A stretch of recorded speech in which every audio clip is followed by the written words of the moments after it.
सूरत police ने नारायण साईं पर शिकंजा और भी कस दिया है।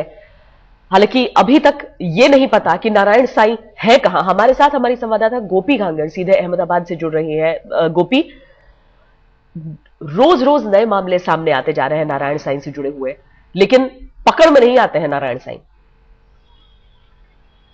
जी बिल्कुल श्वेता, नारायण साईं अब भी पुलिस की पकड़ से बाहर है, लेकिन दिलचस्प बात यह है कि आज कोर्ट के अंदर सूरत पुलिस ने एक एप्लीकेशन फाइल की है और सूरत पुलिस कमिश्नर ने अभी अभी एक बयान दिया है और उन्होंने कहा है कि नारायण साईं आदतन यौन अपराधी है।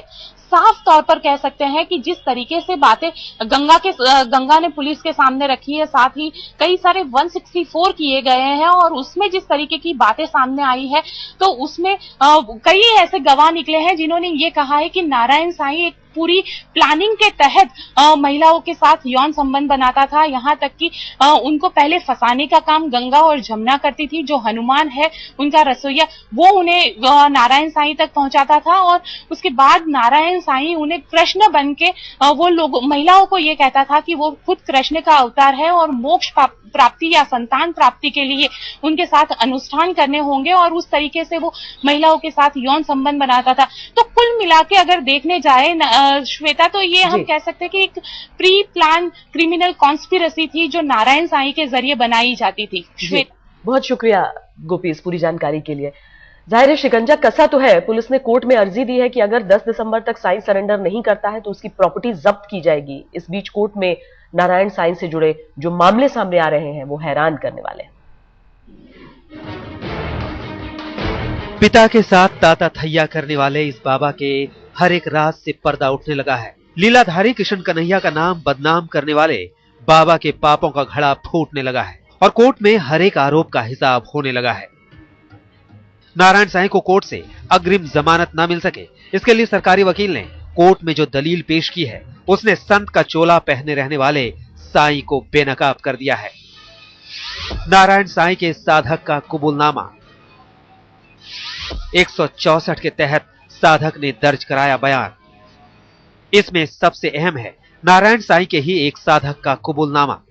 सरकारी वकील ने कोर्ट में साधक का 164 के तहत दर्ज मजिस्ट्रियल बयान पेश किया है, जिसमें साधक ने कबूला है कि नारायण साईं को उसने एक साथ 9 लड़कियों को हवस का शिकार बनाते देखा है।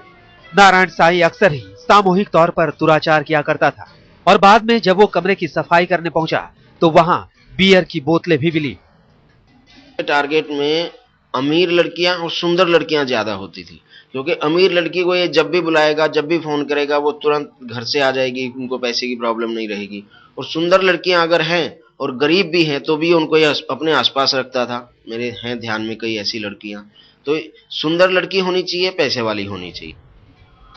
कोर्ट में पेश दलीलों के मुताबिक नारायण साईं का बाकायदा सिंडिकेट चलता था, जहां लड़कियों को हवस का शिकार बनाने के लिए फंसाया जाता था। लड़कियों को नारायण साईं के पास ले जाने से पहले दूध में गाय का घी डालकर और सेक्स वर्धक दवा मिलाकर पिलाया जाता था। गंगा और जमुना इसी लड़कियों को साईं का प्रसाद बताकर पिलाया करती थी।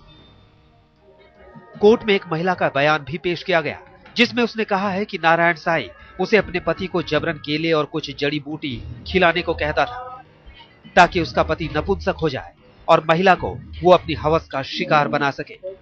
लड़कियों को मलंग बोलते हैं, लड़कों को लट्ठा बोलते थे और लड़कियों के लिए तो गंदी गंदी गालियां भी ये लोग बोला करते थे, यहां नहीं बोल सकते। पुलिस सूत्रों की माने तो गंगा ने पुलिस को बयान दिया है कि नारायण साईं संतान प्राप्ति और तेजस्वी संतान के लिए बाकायदा शिविर लगाता था, जिसमें वो सुंदर और संपन्न महिलाओं को शिकार बनाता था। आसाराम इशारे के लिए अगर टॉर्च का इस्तेमाल करता था तो बेटा कोड वर्ड का इस्तेमाल करता था। नारायण जिस महिला को मलंग कहकर इशारा करता था उसे जमुना और गंगा को उसके पास लेकर जाना होता था।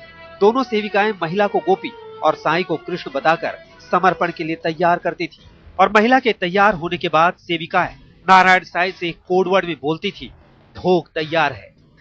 नारायण साईं का एक और कोडवर्ड था तिलक लगाना, यानी लड़की का ब्रेन वॉश करना।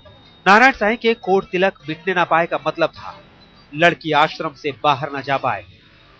इन पापों का भांडा फूटा तो बाबा फरार हो गया और पुलिस उससे समर्पण मांग रही है। अहमदाबाद से गोपी घांगर के साथ आज तक ब्यूरो।